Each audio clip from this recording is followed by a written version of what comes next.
العلاقات، وما أدراك ما العلاقات يا صديقي. أكتر حاجة ممكن تخلينا نحس بالأمان، بس برضو أكتر حاجة ممكن توجعنا. دكتور جولي في كتابها Why has nobody told me this before بتقول إن العلاقات مش بس ارتباط وصداقة، دي مراية بتورينا إحنا مين فعلا. بنكتشف جوانا حاجات عمرنا ما كنا شايفينها. كل علاقة بنعيشها مهما كانت هي تجربة بنتعلم منها عن نفسنا قبل ما نتعلم عن الطرف التاني.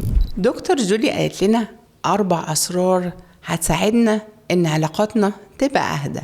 أول سر: علاقاتنا محتاجة وعي مش كمال. مفيش علاقة مثالية، بس في علاقة واعية فيها 2 بيتعلموا يسمعوا بعض ويفهموا نفسهم قبل ما يلوموا بعض. دكتور جولي بتقول العلاقة الصح مش اللي ما فيهاش مشاكل، العلاقة الصح اللي فيها ناس بتحل المشاكل باحترام.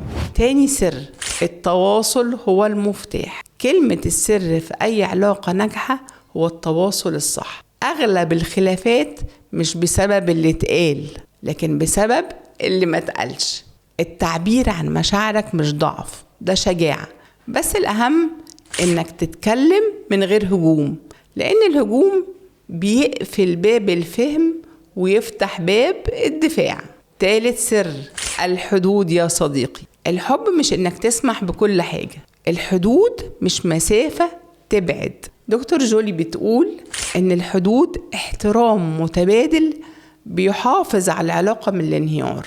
رابع سر: تقبل الاختلاف. ومش هقدر أقولك إن الموضوع سهل، إحنا بنحب الناس اللي شبهنا، بس مش لازم اللي يحبك يفكر زيك، مش لازم نتشابه عشان نرتاح. وفي النهاية دكتور جولي بتقول العلاقات مش أهم حاجة فيها إننا نكمل بعض، الأهم إننا نكبر سوا. حتى لو لسه بنتعلم ما نخافش.